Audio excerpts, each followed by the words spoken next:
নামের উপরে 3 বার সূরা লাহাব পড়ে যদি আপনি একটা আমল করতে পারেন তাহলে দুশমন চিরতরে শেষ হয়ে যাবে, দুশমন আপনার প্রতি বাধ্য হয়ে যাবে। সূরা লাহাব খুবই চমৎকার একটি সূরা।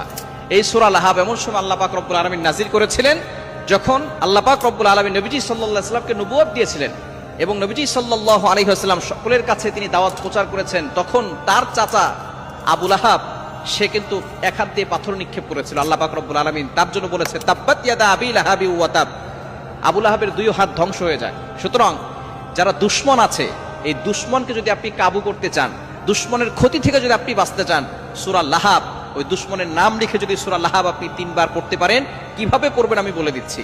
দুশমন এখন আমাদের সমাজে প্রত্যেকটা ঘরে ঘরে প্রত্যেকটা মানুষের আছে। আপনি যত ভালো হবেন তত বেশি আপনার দুশমন হবে। নবীজি সাল্লাল্লাহু আলাইহি ওয়াসাল্লামের দুশমন ছিল আবু জাহেল। নবীজির দুশমন ছিল কি ছিল না? আবু জাহেল নবীজির দুশমন ছিল। নবীজি সাল্লাল্লাহু আলাইহি ওয়াসাল্লামের মতো ভালো মানুষ পৃথিবীতে আর কেউ আসে নাই, আসবেও না।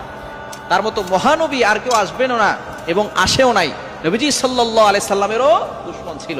সুতরাং আমার আপনার দুশমন থাকবে। আপনি যখন ভালো কাজ করবেন, হক কথা বলবেন, সঠিক কথা বলবেন, তখন আপনার দুশমন বেড়ে যাবে। এই দুশমনের ক্ষতি থেকে বাঁচার জন্য দুশমনের নামটা লিখবেন। প্রথমে ওযু করে আমলটা করবেন। কিভাবে করবেন বলে দিচ্ছি। ওযু করে আমলটা করবেন। ওযু করে পবিত্র হয়ে তারপরে আপনি দুশমনের নামটা লিখবেন। লিখে এরপরে আপনি ইস্তিগফার 3 বার পড়বেন। আস্তাগফিরুল্লাহ রাব্বি মিন কুল্লি যামবি ওয়া আতুবু ইলাইহি লা হাওলা ওয়ালা কুওয়াতা ইল্লা বিল্লাহিল আলিয়্যিল আযীম, এটা 3 বার পড়বেন।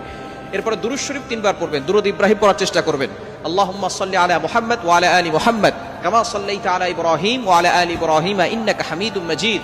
আল্লাহুম্মা বারিক আলা মুহাম্মাদ ওয়া আলা আলি মুহাম্মাদ কামা বারাকতা আলা ইব্রাহিম ওয়া আলা আলি ইব্রাহিম ইন্নাকা হামিদুম মাজিদ, এটা 3 বার পড়বেন। এরপরে সূরা লাহাব 3 বার পড়বেন। বিসমিল্লাহ সহকারে সূরা লাহাব 3 বার পড়বেন।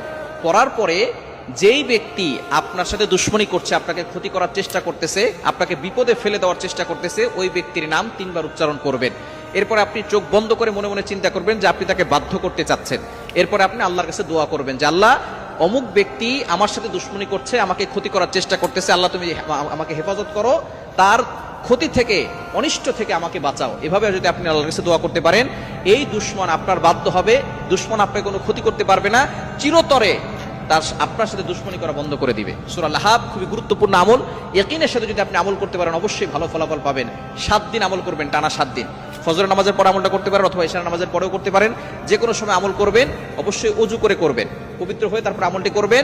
টানা 7 দিনের ভিতরে দেখবেন আপনি ভালো একটা ফলাফল পাবেন। আল্লাহ তাআলা আমাদের সকলকে সকল ধরনের দুশমন থেকে হেফাজত করেন।